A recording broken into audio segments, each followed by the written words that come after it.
Listen closely. FOMO isn't just costing you money, it's the single biggest lie your brain tells you about trading. Every time you see a stock ripping 20% and feel that gut punch of "I'm missing out," you're not experiencing intuition. You're experiencing your primitive brain screaming at you to join the herd before the lions attack. But here's the thing, in markets, the herd gets slaughtered. Everyone believes momentum is their friend. The trend is your friend until it ends, right? Wrong. The trend is your friend when you identified it early, not when your neighbor's talking about it at the barbecue. Here's what happens. You see Tesla up 15% in pre-market. Your Discord's going crazy. Twitter's on fire. Your chest tightens. Your pulse quickens. This is it, you think.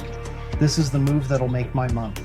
So you market buy it open like an amateur, convincing yourself you're being aggressive and seizing opportunity. It feels right because every fiber of your being, shaped by 200,000 years of evolution, is wired to follow the crowd for survival. When everyone runs from danger, you run too. When everyone chases food, you chase too. Except markets aren't the savannah, and that obvious opportunity is usually the trap. FOMO isn't fear of missing out, it's fear of being different. It's your ego dressed up as market analysis. Think about it.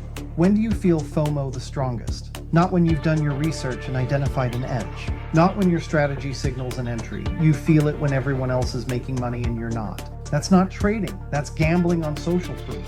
The market is a wealth transfer mechanism from the impatient to the patient, from the emotional to the systematic.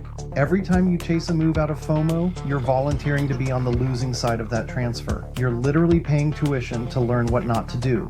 Except most traders never graduate from this expensive school. The pros? They're selling to you. They bought last week, last month, last year. Your FOMO is their exit liquidity. Here's how you kill FOMO before it kills your account. First, create a missed trade journal. Every time you feel FOMO and don't act on it, document it. Write the ticker, the price you would have entered, and where it goes over the next 5 days. Do this for 1 month. I guarantee 80% of these trades would have lost you money. This isn't motivation. It's data proving your FOMO is a contrary indicator. Second, implement the 24-hour rule. See an explosive move you weren't positioned for? Set an alert for 24 hours later.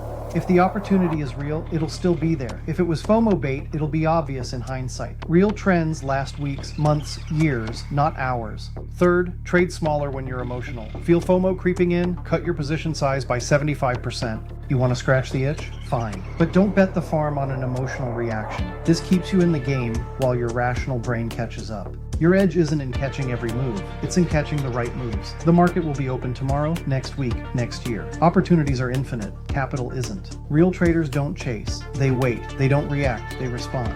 They understand that the most profitable trade they never took saved them from 10 losing trades they would have taken. Master your FOMO or it will master you. The choice has always been yours. Now get back to work.